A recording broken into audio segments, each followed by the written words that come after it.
1 और 1 11 हुआ।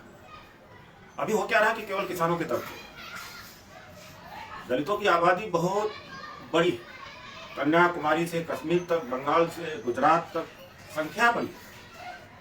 ये संख्या जब समर्थन में आ जाएगी तो इस सरकार के घमंड, इस सरकार के घमंड टूटेगा और किसानों की भी बात मानी जाएगी। और जो यह सरकार केवल 23 उद्योगों को छोड़ करके बाकी 300, उसमें से 300 को जो बेचने का लक्ष्य रखा है वो अभी बचेगा, जिससे आरक्षण बचेगा। नमस्कार साथियों, आज जिस विषय पर हम चर्चा करने जा रहे हैं बहुत ही महत्वपूर्ण है और इस समय पूरे देश के अंदर किसान आंदोलन की एक लंबी गूंज है और देखा जाए तो किसानों से ज़्यादा कहीं बड़ी समस्याएं हमारी हैं, लेकिन परिसंघ के अलावा मैं नहीं देखता हूं कि कोई भी दलित आदिवासी संगठन मैदान में है। मैदान में आने की आवश्यकता है। इस समय कुछ लोग हैं जो राष्ट्रीय सम्मेलन तक सीमित हैं और सहारा लेते हैं केवल झूठ का, मनुवादियों की आलोचना करने का और बड़े लच्छेदार भाषणों का। उससे परिस्थिति नहीं बदलती। एक बात जान लेना चाहिए कि हमारे पास कोई ऐसी पूंजी नहीं है सिवाय आंदोलन की, और आंदोलन मैदान में, सड़क के, कि हम अपनी बात को मनवा लें। अदालत हमारे साथ नहीं है, हम पूंजीपति भी नहीं है, जमीन के मालिक भी नहीं है, व्यापारी नहीं है, राजनीतिक सत्ता भी नहीं है। एक बात है हमारे साथ में, वो है हमारी संख्या। और हमारी संख्या अगर जब तक सड़क पर, मैदान पे नहीं आती तब तक हम अपनी उपस्थिति नहीं दर्ज करा सकते हैं, तब तक हम दबाव नहीं बना सकते। कोरोना के टाइम में भी सुप्रीम कोर्ट का हमने घेराव किया। अगर कोई सुप्रीम कोर्ट का घेराव किया हो परिसंघ के अलावा हमें बता दें। कोरोना के ही समय में 26 नवंबर को संविधान बचाने के लिए, आरक्षण बचाने के लिए हमने पूरे देश के हर राजधानी पर करीब करीब आंदोलन किया। उसके बाद लगातार हम संघर्ष करते रहे हैं। कोरोना के टाइम में किसी ने नहीं किया होगा, लेकिन सुप्रीम कोर्ट का घेराव करना, देश के हर राजधानियों पर आंदोलन करना, यहाँ तक कि जिले पर। बातों से परिस्थितियां नहीं बदलने वाली और यह सरकार केवल आंदोलन से डरती है और कोई तरीका नहीं है। 2 अप्रैल 2018 को जब जगह जगह पर दलित समाज के लोगों ने भारत को बंद किया तो प्रधानमंत्री नरेंद्र मोदी, जो कि किसी की बात को मानते नहीं, 100 दिन से ज़्यादा का आंदोलन हो गया है, उनकी बातों को माना नहीं है, लेकिन हमारी बात को माना गया है। उसमें केवल हम लोग नहीं थे, मैं अकेले नहीं था, हमारा परिसंघ नहीं था, सबने मिलके काल किया था। और यही मैं किसानों से भी कहता कि आपकी इतनी लंबी लड़ाई कुर्बानी के बाद सरकार अभी तक आपकी बातों को नहीं माना है। एक सीक्रेट हमारे पास में है, वो है दलित का साथ लीजिए। इसीलिए 28 फरवरी को हमने कॉन्स्टिट्यूशन क्लब में दलित पंचायत किया था। अभी तक तो हम लोग किसानों के मंच पर ही जाते थे और जाना चाहिए, और वही एक आखिरी में एक सहारा है इस तानाशाही सरकार को होश में लाने के लिए और संविधान बचाने के लिए। वो भी हमारे मंच पर है। तो हमने दलित पंचायत दिल्ली में किया, फिर 6 तारीख को मेदिनीपुर बंगाल में भी एक छोटा सा कार्यक्रम किया गया, और बहुत सारे कार्यक्रम प्रस्तावित हैं। तो मैं यही कहूँगा कि जहाँ तक संभव हो सके सभी दलों से, सभी संगठनों से मिलकर के पंच को नेतृत्व सौंप दीजिए। किसी व्यक्ति विशेष का नेतृत्व न हो, और दलित पंचायत का तारीख लीजिए। हम किसान नेता हैं, गुरनाम सिंह जी हैं, राकेश टिकैत है, बलबीर रजेवाला है, दर्शन पाल हैं। इन सब में किसी न किसी के साथ हम आएंगे। ये हमारे मंच पर आए, 1 और 1 11 होगा। अभी हो क्या रहा कि केवल किसानों के तरफ से दलितों की आबादी बहुत बड़ी, कन्याकुमारी से कश्मीर तक, बंगाल से गुजरात तक संख्या बड़ी।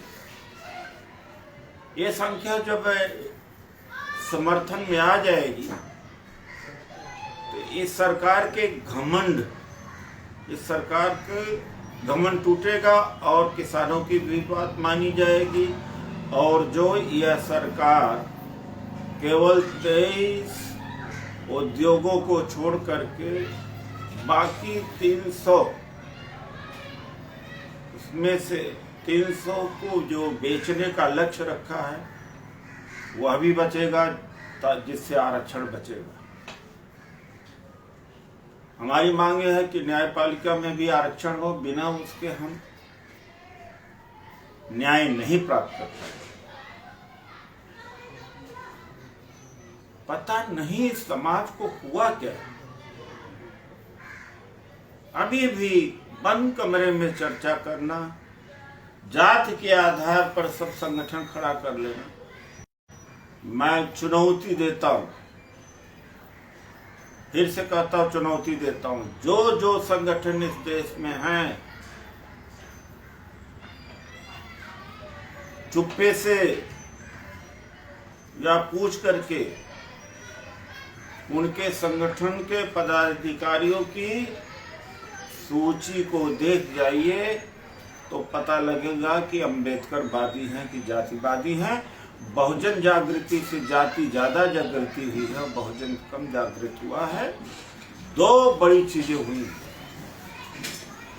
बहुजन जागृति अगर ना हुई होती तो हजारों जातियों, लाखों संगठनों में हम बढ़ते हैं। हमारी आलोचना का जो कल्चर था, हमारा जो विरोध का जो संस्कृति था मनुवाद के खिलाफ, वहां तो हम इससे माल नहीं कर गए। हम आपस में एक दूसरे के विरोध करने का संस्कृति और संस्कार ओढ़ लिया। सब मंच पर कहेंगे कि हम अम्बेडकरवादी हैं, सामाजिक न्याय वाले हैं, फूले साहू सबको मानने वाले हैं। इनके संगठनों की लिस्ट जो नेतृत्व कर रहे हैं, जो चाहे वो छोटी पार्टी हो, सामाजिक संगठन हो, उनके संगठन की लिस्ट देख लीजिएगा, पता लग जाएगा कि उनके उपाध्यक्ष, महासचिव, सचिव कौन कौन है। तो अपने आप पता लग जाएगा कि ये अम्बेडकरवादी हैं कि जातिवादी। शब्दों में बड़ा, चर्चा में तो बड़ा अच्छा लगता है कि बाबा साहब डॉक्टर अम्बेडकर ने संविधान जाति निषेध की बात की थी, जाति विहीन समाज की बात की थी। लेकिन गांधी जी ने नहीं कही थी। लेकिन मैं पूछना चाहता हूं कि दलितों में आपस में जातिवाद बढ़ा है, आपस में हमने जाति विच्छेद कर दिया, निषेध कर दिया, आपस में हमने बेटी का संबंध शुरू किया क्या? सबसे ज्यादा जातिवादी हम लोग। बाबा साहब को फेल हमने किया। अपने गिरवान में झांक करके देखो, परिसंघ ही एक संगठन है, इसकी सिर्फ सूची उठा करके देख लो। केवल मेरिट जो आंदोलन में साथ थे वही जिम्मेदारी संभाल रहा है और वही उसी के हाथ में नेतृत्व है। अम्बेडकरवादी कहते हो? उठा करके देखो इनके संगठनों की, पदाधिकारियों की सूची कि 100% इन्हीं के जाति के लोग होंगे, स्वयं उपजाति के लोग होंगे। अपने आप को अम्बेडकरवादी कहते हो? दलित आंदोलन वाले कहते हो? वो केवल हम कह सकते हैं इस देश में। आज हमारे सामने चुनौती है, 30 IAS की भर्ती सीधे होने जा रही है और ऊंचे पद पर 30 IAS की भर्ती ज्वाइंट सेक्रेटरी और डायरेक्टर लेवल का मतलब है कि वरिष्ठ लेवल का एक IAS की ताकत और प्रभाव 10 IAS के बराबर, अर्थात 300 IAS की भर्ती होने जा रही। कौन मैदान में है? उस पे कह रहे हैं प्रशिक्षण ले रहे, अपने छोटे छोटे ऑर्गेनाइजेशन बना रहे, आपस में जात पात कर रहे हो, यह नहीं दिखाई पड़ रहा। सारा निजीकरण होता चला जा रहा है, नहीं दिखाई पड़ रहा। कहा कि अम्बेडकरवादी को जिस दिन सरकारी नौकरियों में आरक्षण और शिक्षा में आरक्षण खत्म हो जाएगा, धीरे धीरे बर्बाद हो जाओगे, नष्ट हो जाओगे, पता भी नहीं लगेगा, सो जाओगे, फिर आवाज उठाने वाले लोग नहीं होंगे। कुछ लोग बेहुदा बयान देते हैं कि अरे नौकरी वाले क्या करेंगे, इन्होंने ही जगाया है, इन्होंने भागीदारी सत्ता में की है।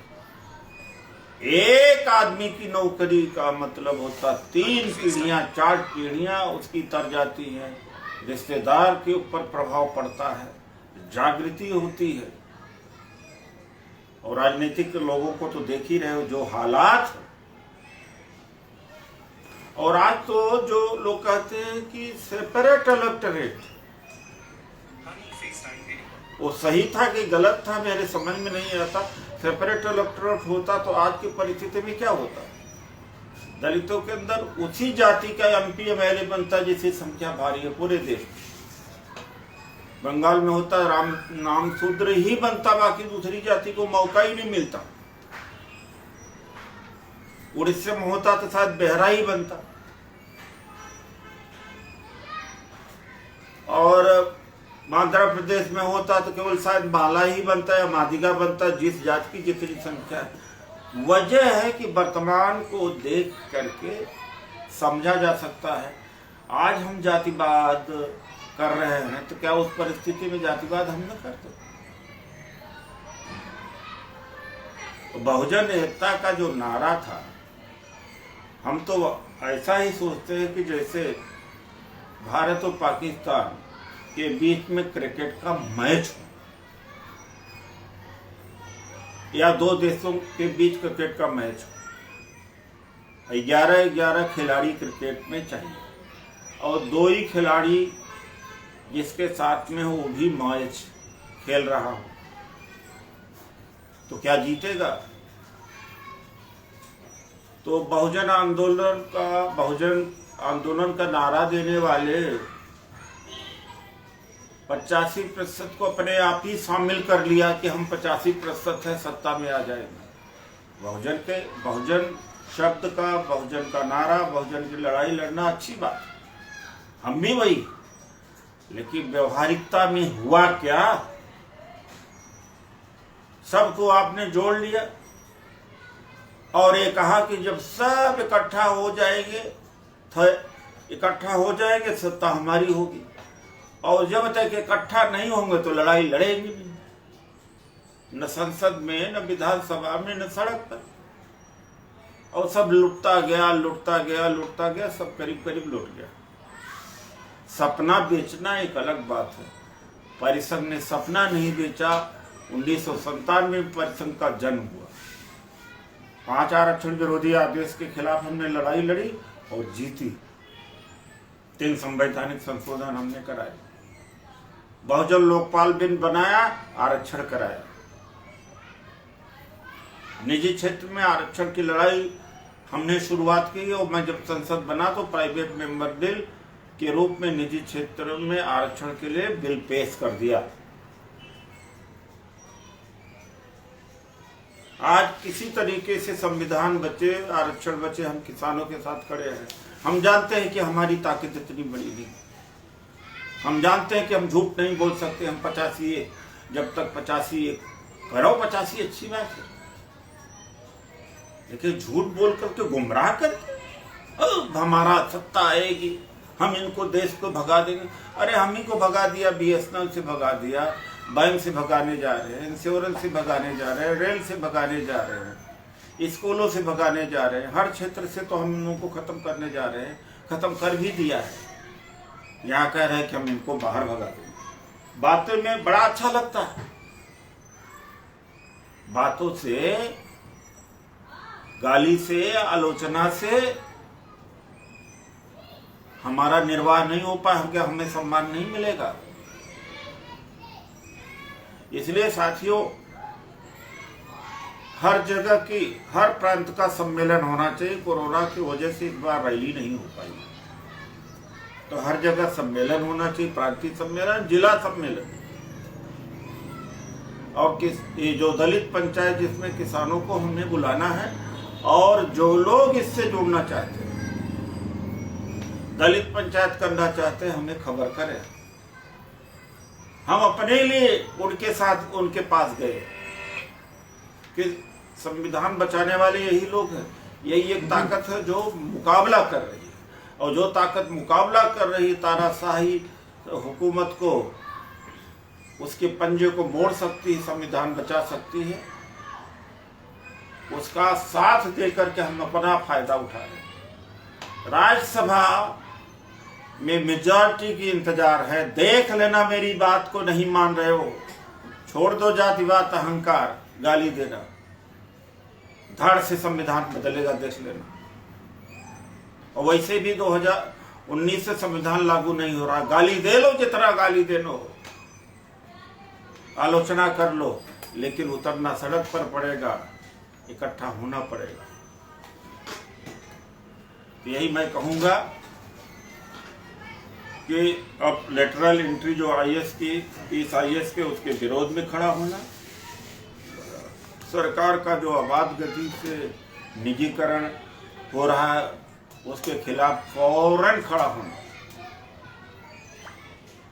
फौरन खड़ा होना, संविधान बचाने के लिए, निजी क्षेत्र में आरक्षण के लिए। हरियाणा में 75% आरक्षण हरियाणा के लोगों को ही निजी क्षेत्र में मिलने जा रहा है, कानून बन गया, तो हमारे लिए तो आसान हो गया कि हमें निजी क्षेत्र में आरक्षण दे। लेकिन करें कि क्या?